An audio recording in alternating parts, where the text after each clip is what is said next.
Humanianity, a new religious call.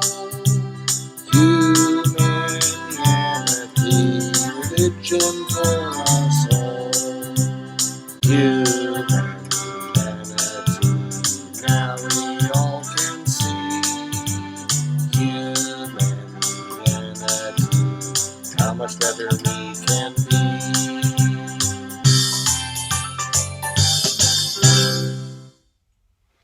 Hi, I'm Bill Van Fleet, and this is Humanianity Conversation number 41, recorded on March 27th, 2020. It is the 17th recorded conversation with my friend Mike.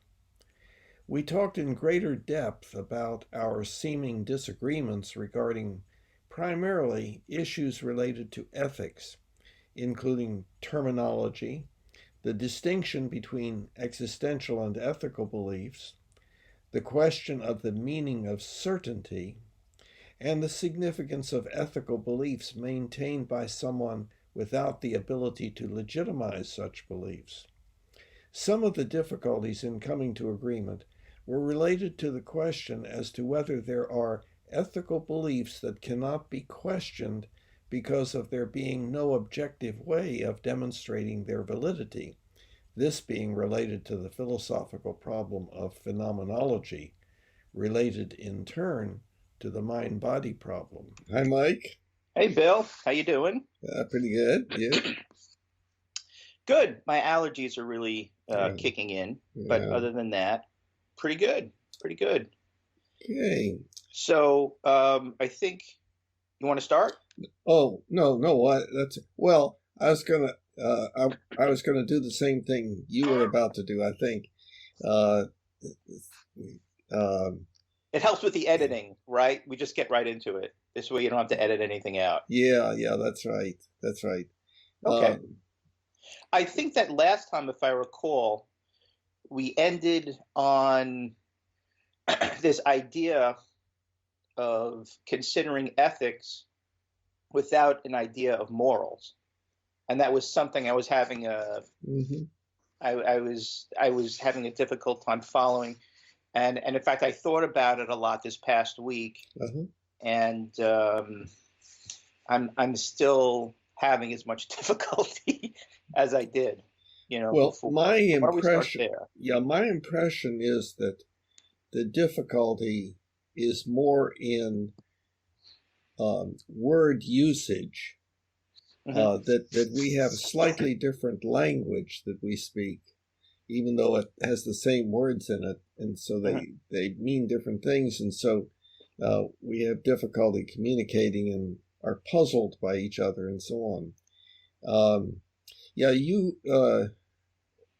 One part of the discussion kind of stuck with me, where you were talking about how either your mother or your grandmother, I forget which, if you asked whether something was wrong, she would say some particular thing was wrong, and you'd ask why, in other words, to legitimize it, and she would say, no, it's just wrong, and then you assigned the word moral to that as opposed to ethical.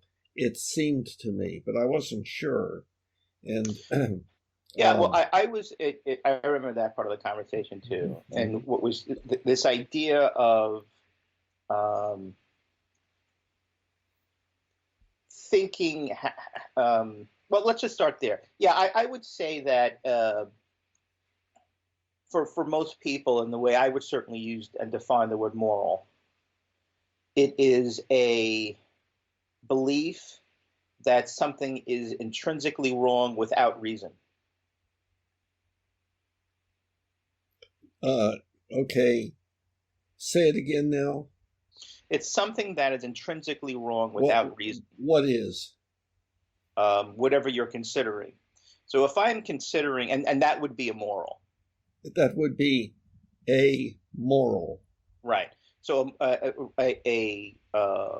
morality, or if you, I know you prefer to use the adjective forms, right? Well, no, let's stick with this for a minute. Just so that I understand your language, you're saying that there is such a thing as a moral. When you say that, I believe there is such a thing, I don't know if I'd go that far. What I mean to say is that in most people's understanding of ethics, there are things that are intrinsically right or wrong that have no reason for them that they can articulate for being right and wrong. Okay. And most people consider that morality, a moral. Okay. So in the first place, let's clarify that most people do not get into the philosophy of ethics or word usage and so forth. And indeed, I would agree with you that most people say, well, there are some things that are just plain wrong. Many people would say that. And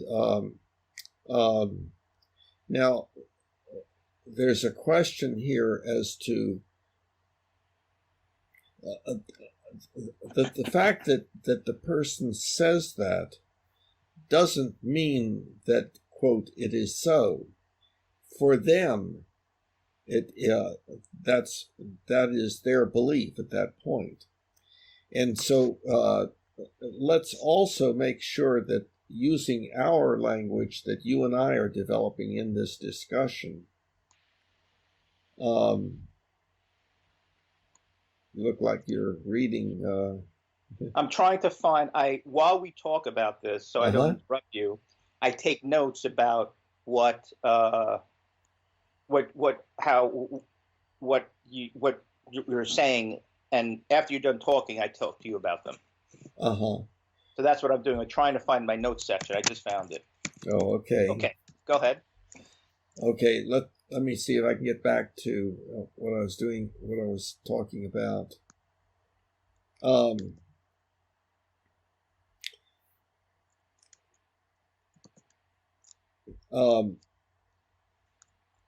That I think what you're saying is that people have this idea of morality, but it doesn't necessarily mean it actually exists. It's actually true. It's just inside their heads. Well, that's not. I wanted to step back from that for a minute and see if we're on the same page.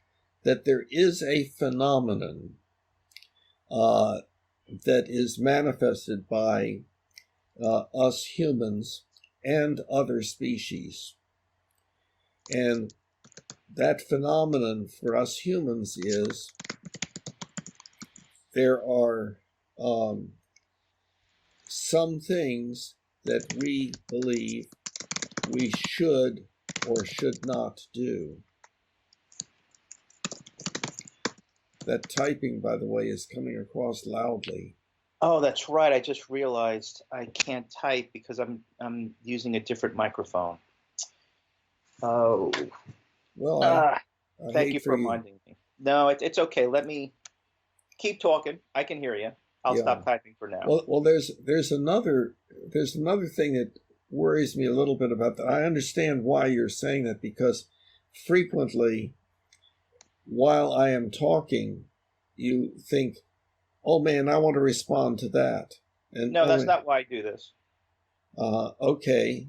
Well, we talked about this previously. The reason why I do this is because this idea of building on foundational topics, and a lot of the times when you communicate an idea, you build on lower level ideas. Yeah. And if I don't have the opportunity, I don't want to interrupt you and say, well, wait a minute, I don't agree with that assumption you're making. That's what I was saying. Yeah. So I have to write it down so I can say later. Yeah. The problem with that is that in my mind, the problem with that is that it takes your mind off of what I'm saying because you're lagging behind typing something. That's what your whole mind is thinking about. And I'm talking about something else and then you have to, when you finish typing, then you have to try to catch up to where I'm at. The other alternative is Uh-oh, I can't hear you. I'm coming. Hold on. It's coming. Can you hear me? Yes. Okay. The only other alternative I just don't have the memory. Unfortunately, I wish I did to to remember all the premises you're basing an argument on. Yeah, well, I understand a thesis that. on, and that's why I have to write some of them down. Unfortunately. Yeah, well, and I am paying attention. I mean, the conversations and discussions we have, especially last time and the time before, are very fruitful. Yeah. So I certainly can follow you. I can certainly pay attention. I don't. By the way, I don't type all the time. Right. I just type when I won't be. It's something very complicated that I have to convey, and I'm not going to remember it. I could go like this, and I could say wait, but yes, that really breaks things up. So this is the way I've been doing it the past couple of times. Or another possibility, instead of this, one finger. And that one finger would mean, Bill, I'm having trouble. And okay. Then what I might do at that point would be to modify what I was saying to clarify what I think is bothering you about what we're talking about, or stopping and asking you, okay, what is throwing you there? What am I saying that seems to have gone off? Okay. So let's try that. I'll go like this. Yeah, that'll let and me. And you do the same. Yes. Okay, so go ahead. Because again, I think what is happening is that we're using words slightly differently, and so what I say is not what you hear, and and so on. Okay. So, okay. So I think there may be a particular set of ideas that you do or do not agree with, having to do with what the nature of this thing called ethics, or what we should or should not do, consists of. So let me try for just a second here to say, to give you my picture. For any of us social animals, the offspring comes out into the world, and it has a set of behavioral tendencies that are built into it, and will manifest those tendencies in various increasingly sophisticated ways as the tendencies blend in with the environment that they're growing up in. For social species, it turns out, and especially for humans, that a lot of these behavioral tendencies don't fit in with what is desired by the social environment around the individual, like initially the mother or the parents. And so what happens is we have the inborn unmodified motivational state, which we usually can model linguistically by using the word want. Motivational state, want. I want to do this.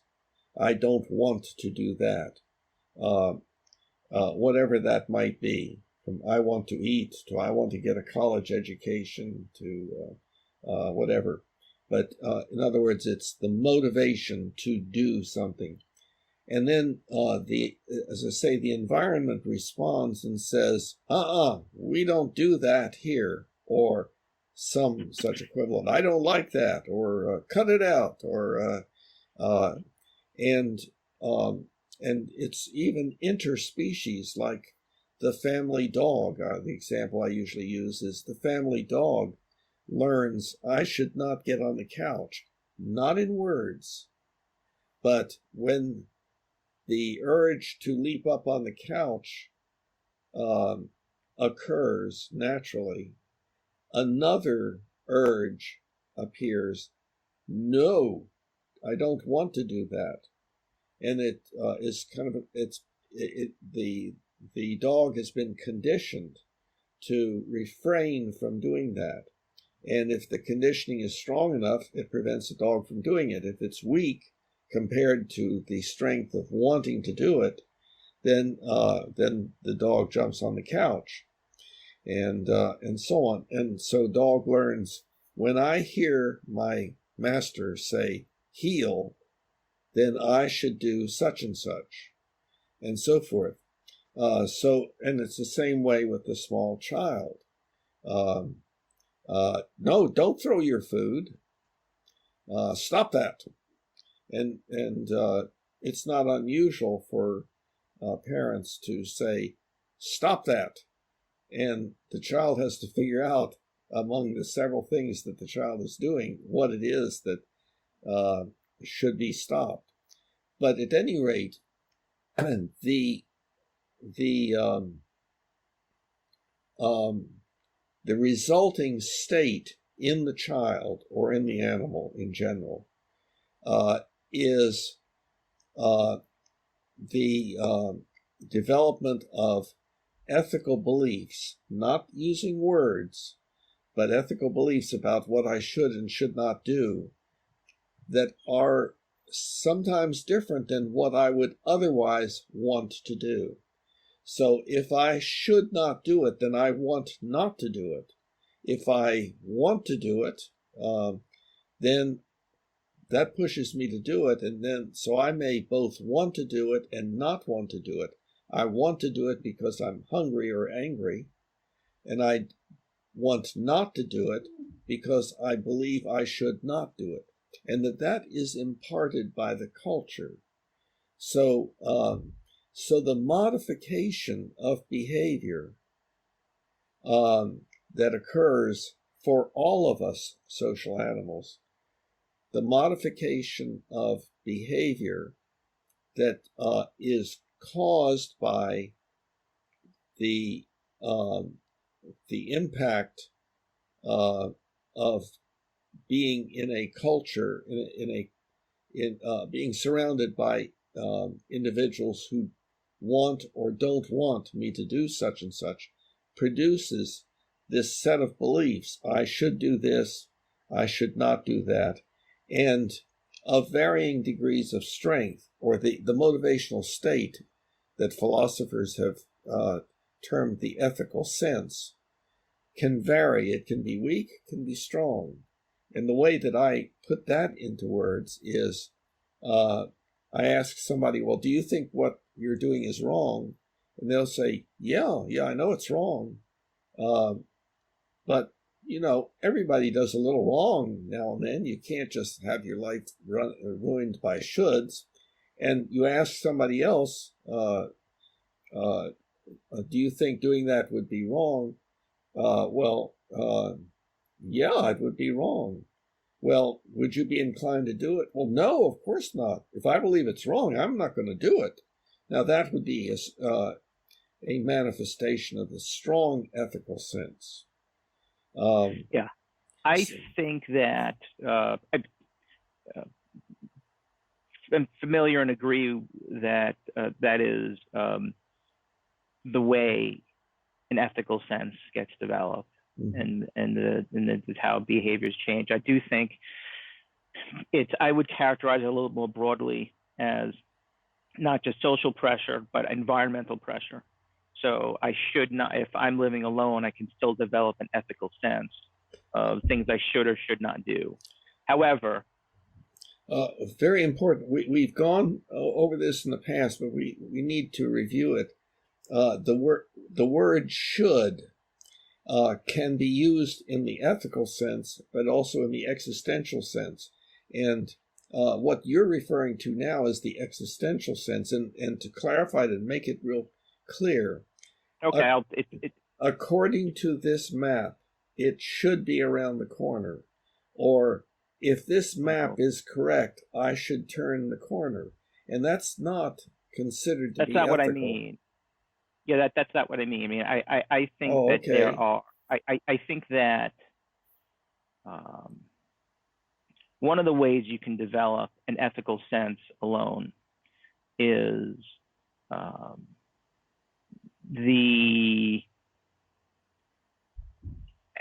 through the having sympathy and empathy for, you know, I mean, it might be considered a social situation, but no one's telling you anything. So Right. I kill an animal, Mm-hmm. okay, and I see it suffering. Mm-hmm. And no one's telling me it's wrong per se, Mm-hmm. but I am identifying with its suffering. I'm recognizing that I don't like that when I feel pain. I think this person might be feeling pain, so I might be able to say to myself, well, you know what? I probably shouldn't do that. Yes. There might be that sense where I don't want to inflict pain. I might try to kill the animal faster to live. However, but that is a real, I think, no. Let's stick with one-off that. case. Let's stick with that for a minute. You're right. Now there are a couple of things to consider. It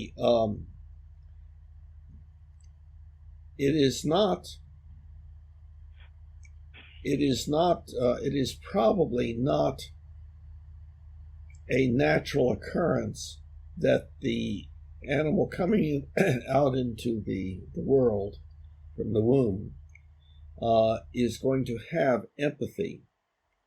Do you mean, are you including humans in that or just yes. animals? Okay. We are animals. Yes, I'm including both. Okay. Yeah. Okay. What we have to remember is that immediately the infant is surrounded by a culture, mother, who is interacting with the infant in various ways that are going to increase some tendency toward empathy. And then for us humans, we have markedly increased capacity for empathy because of the words that we use that help to convey what it's like to be oneself. I can tell you what it's like to be me, and you would have no idea except for my being able to tell you that in words. But there's something else also, and that may be what, but I've forgotten what it is. So now you're probably thinking of, so I remember in my childhood when I was cruel to an animal, and it didn't bother me at all. But of course later I was different, and it had to do with more interaction with the human environment that values empathy. In other words, we are taught within the family, look, you made your brother cry. And the way of saying that evokes a negative feeling. It is negatively reinforcing the child. Yeah. So the child is learning empathy from his or her culture. I don't know if you can learn empathy. So that implies that you could teach a psychopath empathy. I don't think that's possible. I think you can a culture can instruct somebody how to direct empathy, but to actually have it, I think that is a biological trait you're born with that you may not be able to express because you don't have object permanence when you're an infant, but it comes online maybe as soon as you begin to identify the idea of the other. I would argue that empathy could potentially come online. Okay, but I think. But would you now? There is significant uncertainty in my mind as to how much we have actually clarified the extent to which the psychopath, the person that we call a psychopath, is that way because of lack of neurological development of some part of the brain, or some very subtle kind of problem within the child rearing process. Yeah, I think I'm pretty familiar. Look, I'm not an expert, but my understanding now is that they've really identified brain abnormalities that have been related to emotional processing and empathy and sympathy for others. So the argument is now, I think the psychopath is almost brain damaged, and that's the reason why they behave that way. That's more the modern idea. But the idea is, well, was he brain damaged because of his upbringing, or was he born that way? And that's not something you can really answer. And something that, but I think my point is, it is not. There is too much uncertainty, I think, to say that empathy is something that's conditioned rather than innate in somebody. I think there's too much uncertainty to say that it's conditioned exclusively. Yeah, now we're not really talking about empathy here. And the example that we're using was, say, the child making his little brother cry or something like that, or an animal suffer.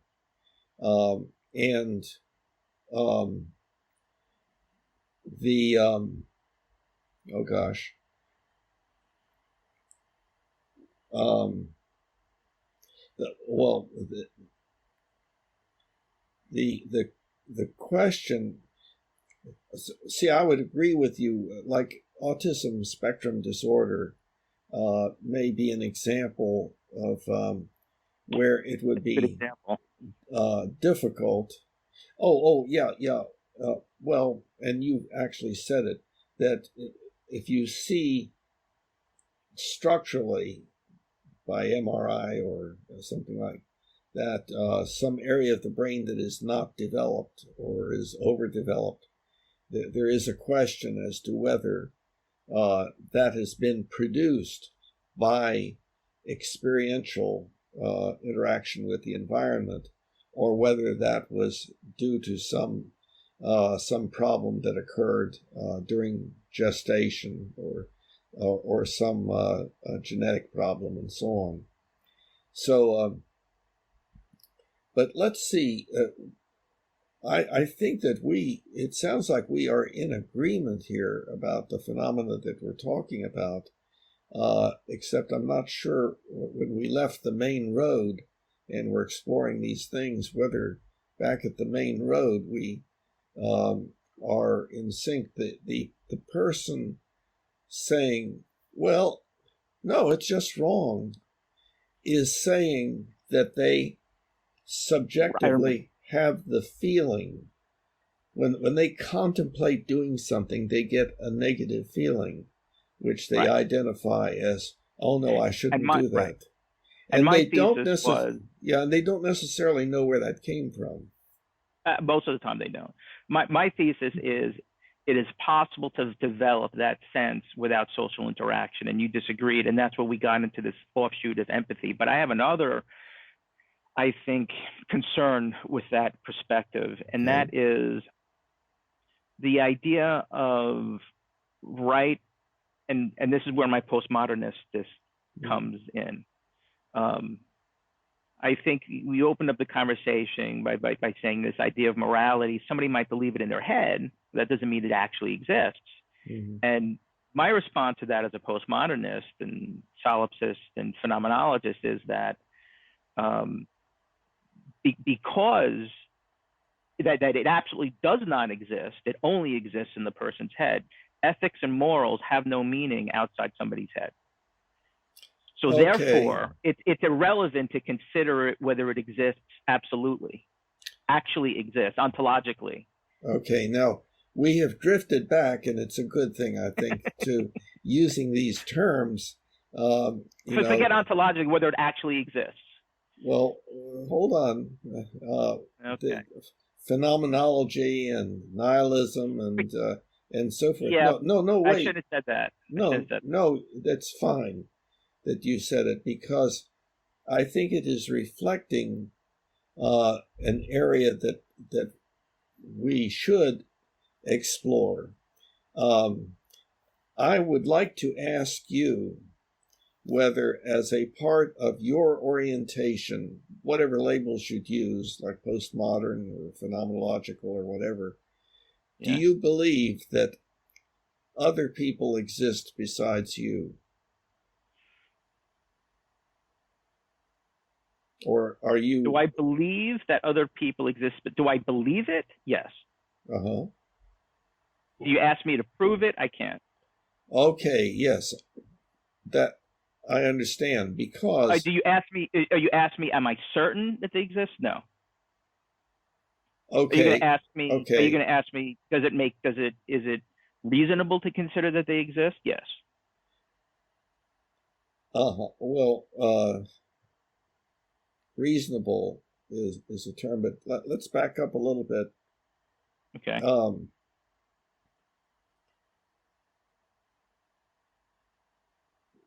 We know that at least that it is a good habit to not be 100% certain of anything. In other words, to be able to question and re-explore anything. Not in my opinion. I think when you're dealing with something, I'm going to avoid the psychological terms here. When you're dealing with something that only exists in my mind or another person's mind, then I could believe the exact opposite. Then to kind of question whether it actually exists is almost makes no sense. Now, I'm talking about questioning one's own belief, not questioning the other. But maybe that's not. Maybe that is what you meant.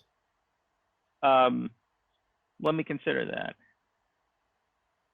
No, I think within the context of one's own mind, I think a lot of the times when people get into ideas like and say things like,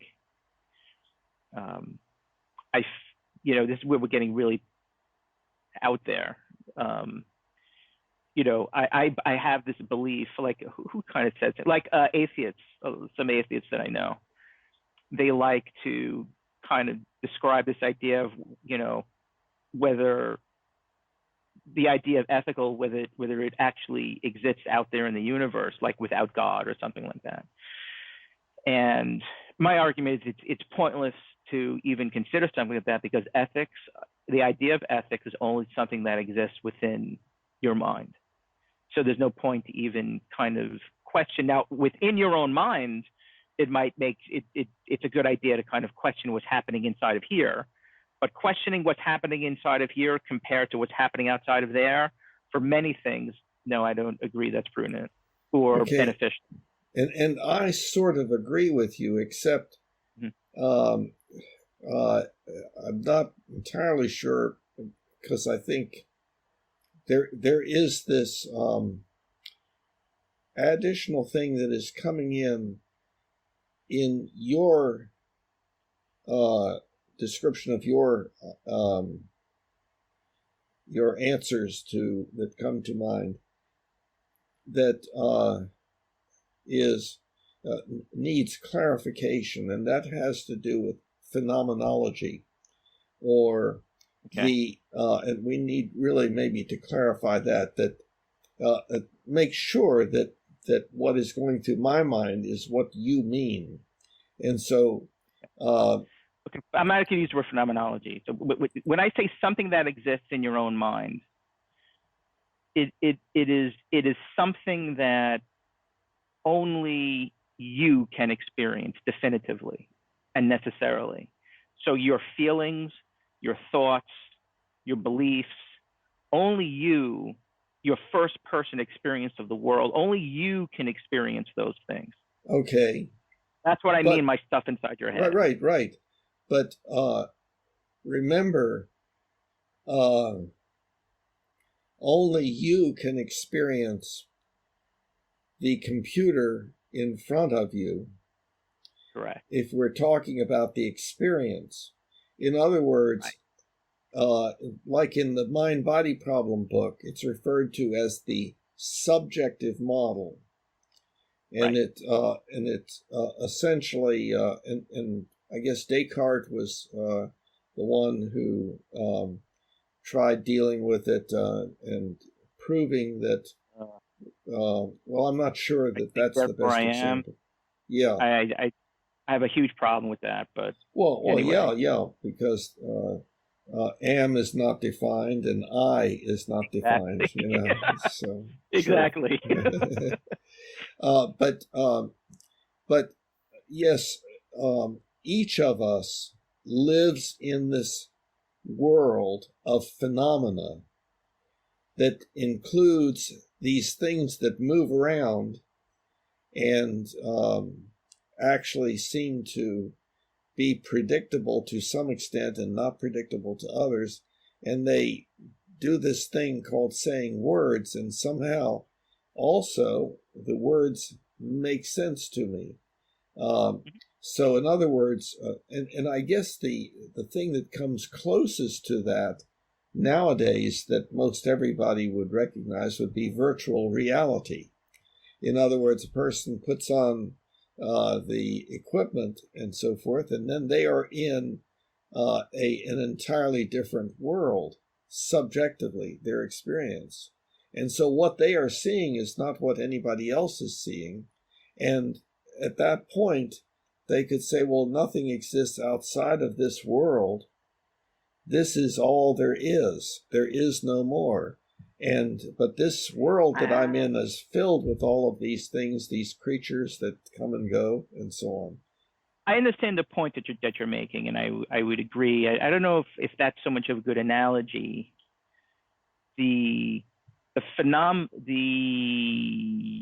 What's happening inside that person's head is not virtual reality. It's their experience of the virtual reality. Is where I think there's a small nuance there. Well, the problem,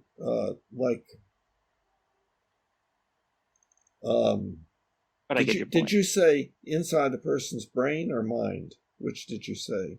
I actually use not inside their head. Oh, head. But that's a good point. Okay, but that's a good point. Yeah. So I see, because that's we're getting into the mind-body problem here, and that's even a whole nother derivative issue. Yeah. It is our biggest philosophical problem because it interferes. It is the thing that interferes with people coming to agreement.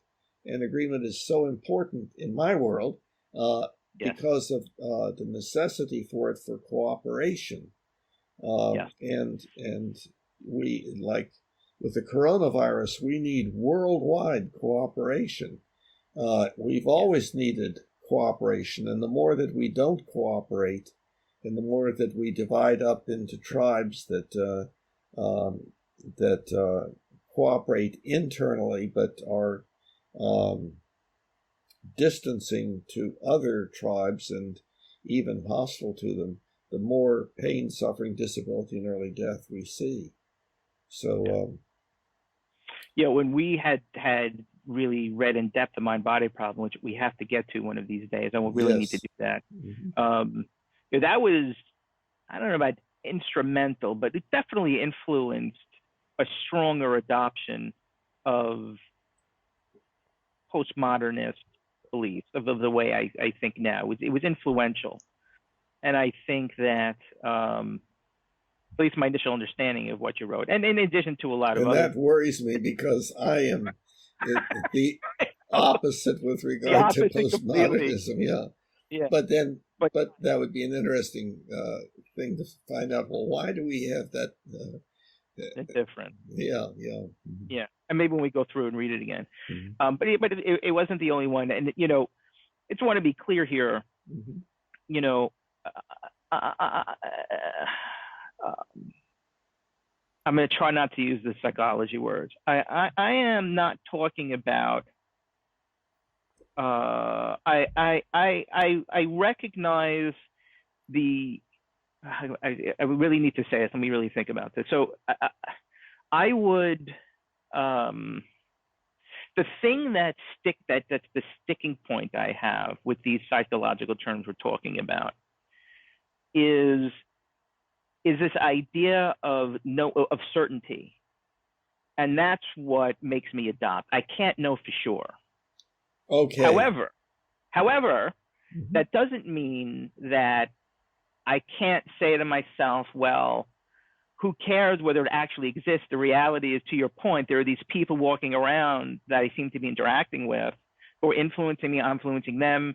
It seems like the actions we take have an impact on myself through the world we live in, and I impact them. So whether or not I speak, whether or not they actually really exist almost doesn't matter. And you still need to kind of live with them, and these ideas of agreement and empathy are important. However, there are certain topics that come up where I think it does matter, and that's where I usually say, well, wait a minute. And it's very typically has to do with when someone is judging the reality of something that only exists in somebody's head. So, for example, if somebody says to me, and I've seen this in the discussion groups I would run, somebody says to an atheist, it says, you know, I really had this experience. I saw God, and the atheist argues against that experience that only happened in his head. I ask the atheist, is like, how can you argue against something you definitively can't know happened or not? You don't know if it was God or not, but you weren't inside this guy's head. You didn't have the experience. Well, but so that's where I think I get into some. Yeah, I understand. Well, hold on. I'm sorry. Oh no, that's where I get into what's saying to people. Wait a minute, I don't. Hold on. About. Yeah. Okay. Well, there are two issues there that need clarification. The one on certainty.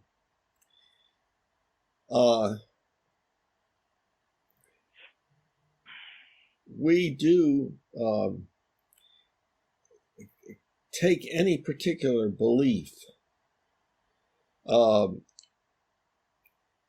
We believe it with a certain amount of strength. Absolute certainty would be that the person regarded the probability as being 100%. What we know is that that's not a real optimal thing to believe about a belief.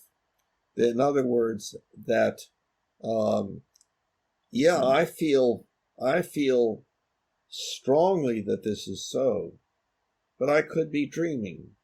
Go ahead. I want to make sure I understand your premise here. Okay. Because you seem to be building on it. Okay. Are you saying this idea of 100% certainty? Is the implication here that their certainty is a gradient? So with all beliefs, I can believe it at 100%, or maybe 50%, or 40%, or 70%, or is that what you're saying? I am, but I'm a little worried about. There are two possible uses of the word certainty. One would be a binary use, and that would be, well, something is either certain or it is not. And the other would be, well, the feeling of certainty is something that can vary from 0 to 100, but is generally somewhere in between. Okay. And it has to do with the probability of the belief being accurate. Yeah. The area of certainty that I'm talking about when it comes to existence of things is one of the only areas I actually have a binary certainty about it. I actually think it is impossible to know. It's either they exist or don't exist. You can't kind of say, based on my understanding of certain philosophical ideas, you can't say something like, I have a 60% certainty the table exists. The evidence for that just doesn't warrant that type of gradient analysis of certainty. What the evidence warrants, it either does exist or it doesn't exist. Okay, well, For sure. Okay, what I would say is, yes, that a person can be very certain of something, of the table existing because they see it. But there is the possibility of an hallucination. There is the possibility that they have been hypnotized and have been instructed to see the table and to not know that they're hypnotized. Mm-hmm. There's and maybe there's other possibilities, like some people say, well, we may be living in a virtual reality and we're really a brain in a jar somewhere or something like that. And right, and that's why the sticking point for me, this idea of certainty. Can I, as long as I have some doubt, yes, and I can't be certain in the context of actual existence, which is why I call myself a postmodernist. Well, wait. I use that word again. Damn, wasn't supposed to. No, it's no, why no. I think the way I do. No, it's okay. But before we get that far, let's recognize that you and I can opt to use the term certainty in the binary sense, that something is either certain or not, or we can use it in the probabilistic sense. And I think both you and I prefer the probabilistic sense. And there is a book the title is called On Certainty, O-N, Certainty. And it's talking about, brain function and so on. So, but the idea being that the feeling of certainty that something is so does not mean that it is so. We can be thoroughly convinced, in quotes, that such and such is so, and it not be. Yeah. See, for me, the feeling of certainty about this topic of the existence of things is a feeling. Yes. But there, I believe there is a kind of like a deductive. It's not a proof, but there is a deductive line of reasoning that is absolutely so contrary to my feelings that I have to admit in my own reasoning ability that regardless of what my feelings are, I am there is 100% certainty that I cannot prove that things out there absolutely exist.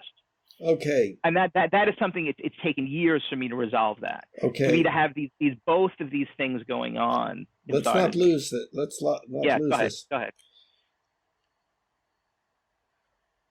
Something that is not recognized in general by people but I believe is a more optimal understanding, is that proof is a phenomenon within a system of logic, Right. and all it is a demonstration of internal consistency of a set of propositions. Those propositions do not have to be correct, and like Euclidean geometry, but that's not the geometry we live in, it turns out. That sort of thing. So that's where proof is. Let A be true and let B be true, then it follows that C is true. Something, but the rules get more complex than that. Yeah. Now, on the other hand, the rules of evidence that science uses are rules that increase and decrease the probability of a particular proposition being an accurate description of the way the world works or what exists. In other words, existential beliefs. So, so that's why that's why within the rules of evidence, there's such a thing as margin of error, right, and statistical probability, and stuff like that. I recognize and accept what you just said, and I'm one of the people who do believe that certainty that's binary, that relies on a deductive thinking and a sequence of logic that only exists within this. I forgot to use an excellent word for it, but this system of logic that doesn't necessarily may not reflect reality because you don't know if your premises are true. However, this is what I had said before. This is one of the only areas in my life where I believe in this type of binary, where I believe you can trust the logical system because the premises are so clearly true. They're almost definitively true. What premises? What premises? The premises that I cannot know. Nothing gets into my mind other than through my senses, and my senses. That's patently, necessarily, axiomatically true. Until maybe they develop some kind of machine that allows me to plug into someone else's mind, and even then there's just some doubt. But because of that reality, even things like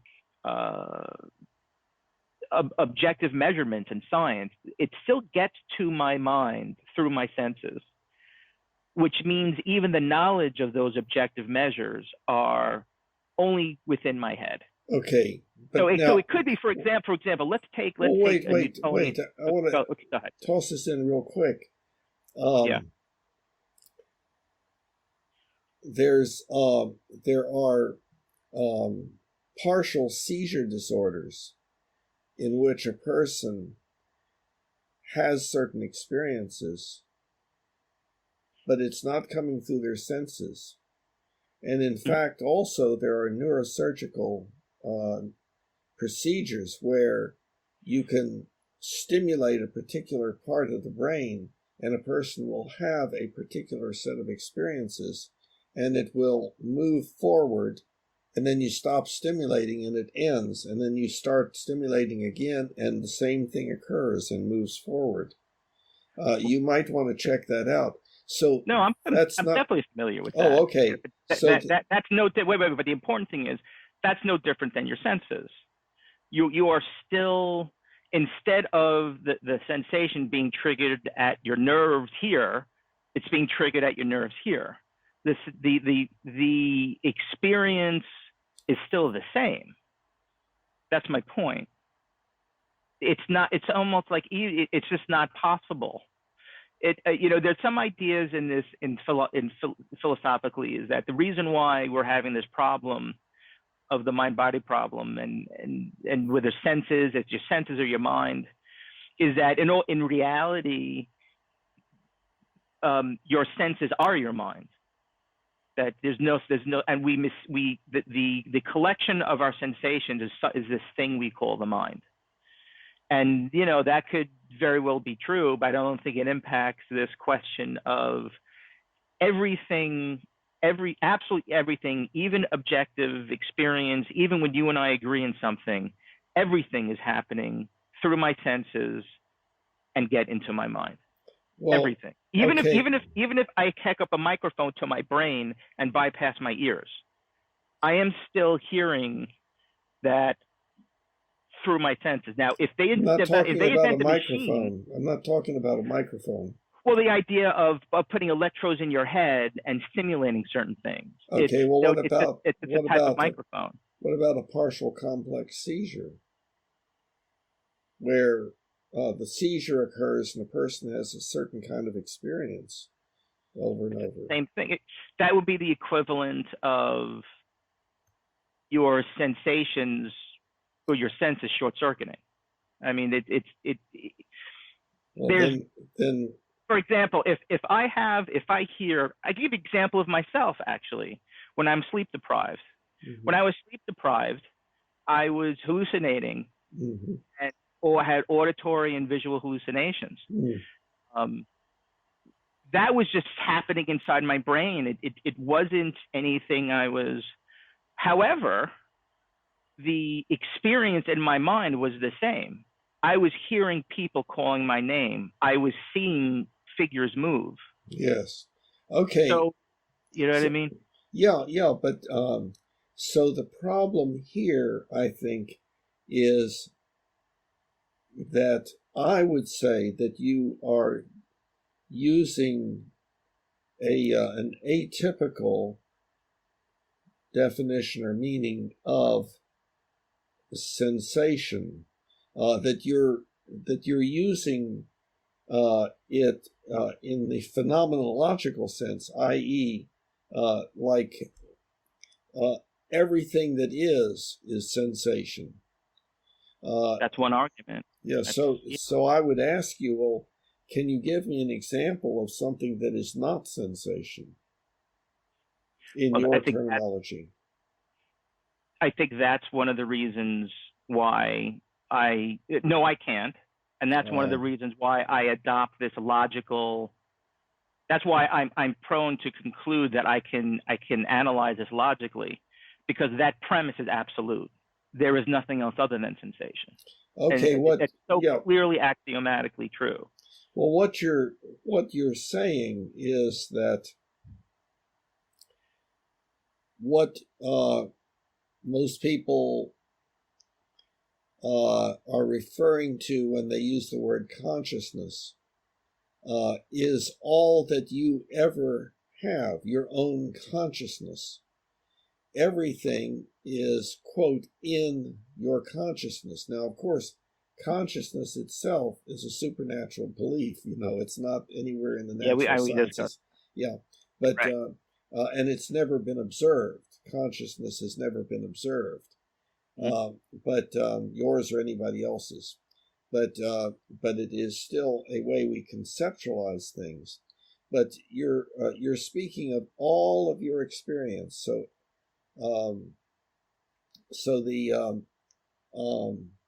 and then you're calling that sensation, and I think that that's somewhat maybe I'm wrong.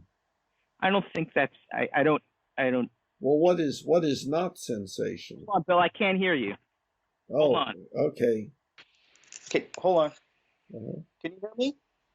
Yes, I hear you. Okay, now I can hear you.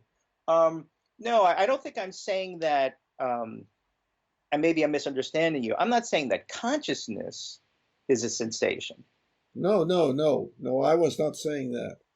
But you're saying everything that is in what we label consciousness as just a concept. It's a total collection of all of your anything that you are aware of. It's all of your experience. I think that it might be. I'm not sure about this, but I think there might be some credence to the idea that consciousness is simply a collection of is the collection of sensation. Okay, by definition, that doesn't mean that it exists. It exists by definition only. Exists by definition only. Yeah, which lots of things are, Right. Like I've given the example, you see two people there, you got two entities, and then somebody informs you, well, they're married. Oh, well, then that's a married couple. A third entity just came into existence. Right. And, so... Right. It's interesting because there's a story, I forgot the name of the philosopher, but there was this guy in ancient Greece, I don't remember his name, but apparently he kind of thought in similar terms that I do, and he, much more strongly than I did, he was also a skeptic of everything as a result of not being sure that anything actually exists. And apparently, his friends would have to, the saying is, his friends would have to walk with him to make sure he didn't fall off a cliff because he wasn't sure that the cliff really existed. I don't want people out there in YouTube land to think I'm like that guy. When I'm having this conversation with you, Bill, I'm speaking in philosophical terms, in analytical terms that I don't apply in my normal life very often. Yeah, well, it is a good example of if we go down the path of the exploration of and clarification of the mind-body problem, then it results in a different way of thinking about things. But in normal thinking, which is kind of what I was engaging in and what I think to a great extent we have been engaging in, then we make the assumption that you exist and you have a bunch of ideas and experiences and so forth, and I exist and I have a bunch of ideas and experiences. We don't have to make that assumption. You can make the assumption that you're really just immersed in a virtual reality and that your brain is sitting in a jar and hooked up with electrodes, by AI that took over long ago and so on. Right. So there are all sorts of scenarios like that. Right. But so in relatively normal discourse that should be possible for everyone if they worked together on it, then I think the concepts that I'm using, which seem to be what most people mean most of the time, will work. And those are existential beliefs and ethical beliefs, and then motivational states, and the specific motivational state that people have called the ethical sense that is produced by the activation of an ethical belief and stuff like that. And that they have degrees of strength. And we can believe something, but believe it with a fair amount of doubt. In other words, our belief is not strong. Or we can believe something really strongly. And the more we believe it really strongly, the more we're likely to say, I'm pretty certain. I'm pretty darn certain about such and such. And right. Maybe sometimes people will say, no, I'm certain about that. And what they mean is the probability is so high that it's not worthwhile to say, no, I am, to try to indicate that the certainty is on a scale rather than binary. Yeah, I agree that in normal discourse, I think the reason why when we have conversations, these issues come up for me in the position that I take on things is because we're going into a pretty deep analysis. And some of the ideas that we're exploring, like the idea of does morality, can you have ethics without morality? I think though that does touch on. Yes, and there, I think at one time in a previous discussion, I thought we had come to the agreement that ethics and morality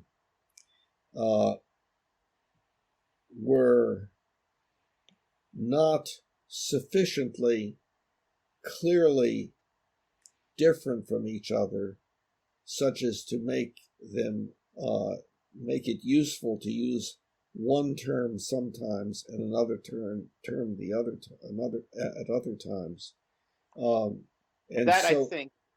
So like on the website, I state that moral is not used. It is assumed that it means the same as ethical. Now, some people will say, no, there's a difference. And you seem to be saying there is a difference.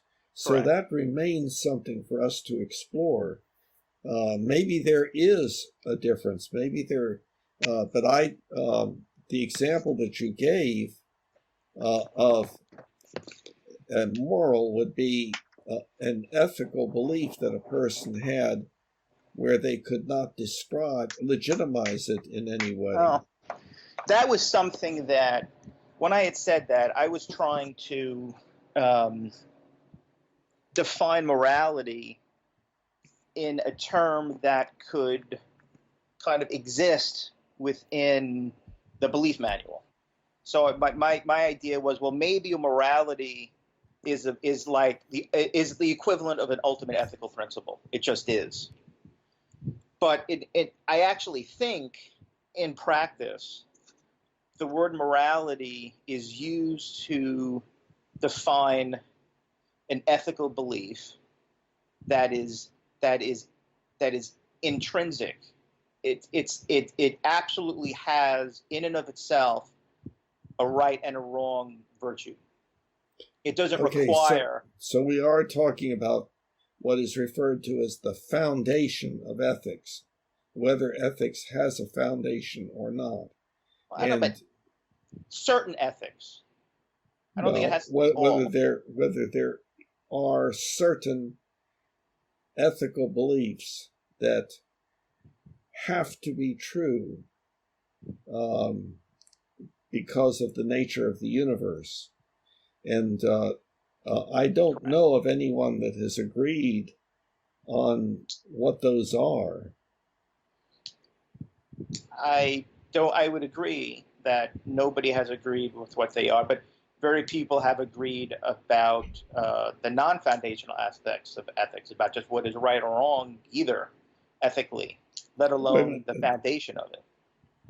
Okay, now I'm not sure that. So people don't agree. What I mean is, people don't agree on the foundation, but people don't believe on, what's ethical in general.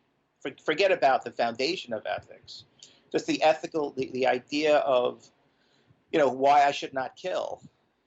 And that ethical belief, nobody agrees on that either, in terms of why it's wrong. But I think when we are talking about ethics and we are using it in colloquial terms, in the everyday common usage of it, I think that you're going to get, I think that understanding ethics without acknowledging that people operate and decide what they should and should not do ethically for many, many times without reason. That why is it right to believe in God? Or not, that's an existential belief. Why is it right to not kill? well, because it's just wrong to kill. And you say, yes, but why? Well, it's just wrong. Yeah, but we recognize, I think, that we can indeed see what you're saying is, what you're referring to is a belief that a person has, an ethical belief that a person has, that the person cannot legitimize. They say it is just that. Now, there will be reasons why the person has it, and the reasons have to do with their past experience coming out of the womb. Now, you may say that no, there's brain structure that is producing an ethical. Okay, you don't say that. Maybe I could be saying what I'm saying. This is exactly the same spot we diverted into this exploration of the mind-body problem and these things existing in your head. Okay, so in the same way that I talked about before, well, I'm going to go back to the analogy. Because an ethical belief only exists inside of someone's head in the way I previously described and we just discussed for a while. Okay. You are not qualified. I am not qualified to critique why the person has that belief, is what I'm saying. Why not? Because you can't. Would you say the same thing about an existential belief? Say that again? Would you say the same exact thing about an existential belief? If I was to be speaking in terms with me and you, I would, but there's a very, very, very, very big difference between an existential belief and an ethical belief. Existential beliefs I can test in some way that's analogous with another person. I can't Not test. Necessarily. It would be pretty hard to test whether there's a God or not. I said that's analogous. That might be, well, I don't even know there. I disagree. I said that's analogous with another person. So when you're talking about judging the accuracy of an existential beliefs, it's just a matter of what you're accepting as evidence. Okay, what I'm talking about a ethical belief that just exists inside the person's head. Okay, there is no way. What is happening inside of your head when you're thinking about ethics and how they work, and what's happening inside of my head is potentially so different, there is nothing in form that allows us to have some kind of common frame of reference to test it.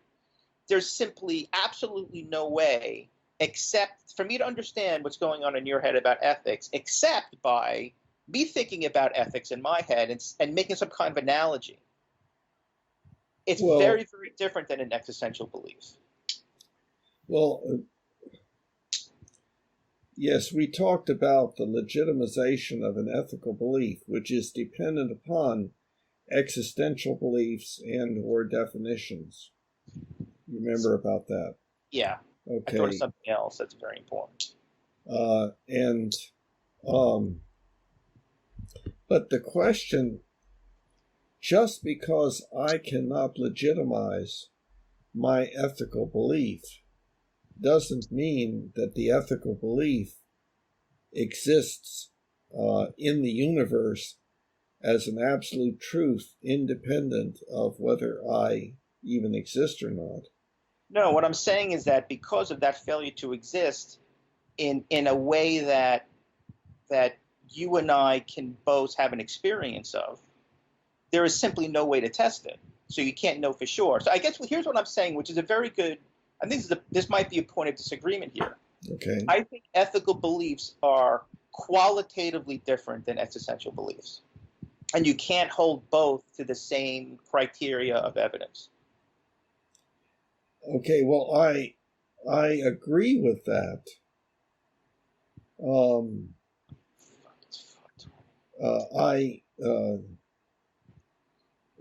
earlier in this discussion, I talked about what I considered ethical beliefs to be and how they got into the head of a human or a dog or a chimpanzee or other social animal. Continue. I want to make sure we get to it. Okay. So did I see correctly that you're going to have to leave at 5:30 and it's 5:21? So I have a call with a doctor I have to be on at 5:30. I can't skip it. Yes, I understand. Yeah, I've had that experience too. And always then another call comes in. I hear that, but continue. What were you going to say about ethics?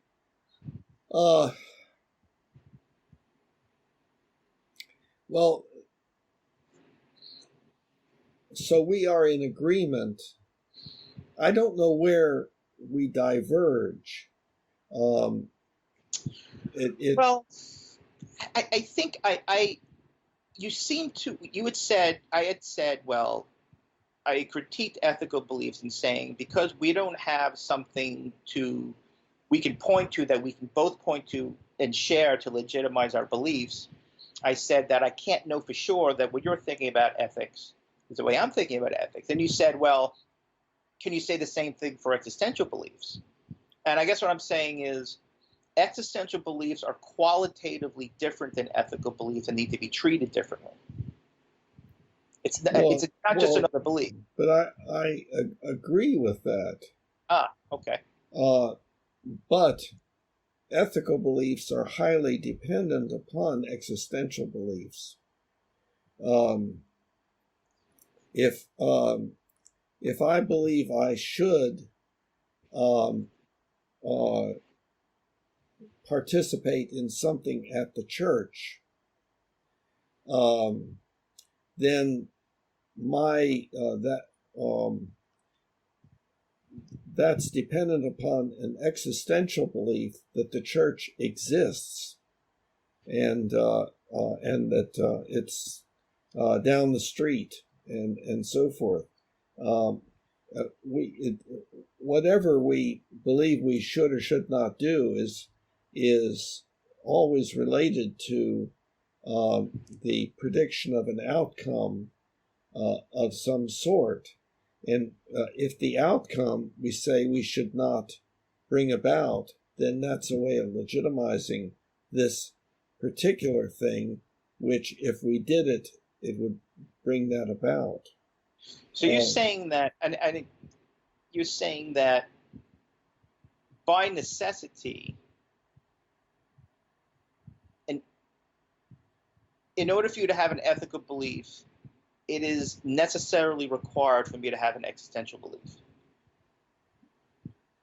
Well, absolutely. I mean, anything that we do is based upon a belief as to what is likely to happen if we do it, to a certain extent. And I gave an example, like when you scratched your nose, you had the belief that doing so would not cause severe pain, but instead would relieve an itch. It's the programming of the brain, and some of the programming may exist actually at birth, and so on. But I would exclude a reflex, like a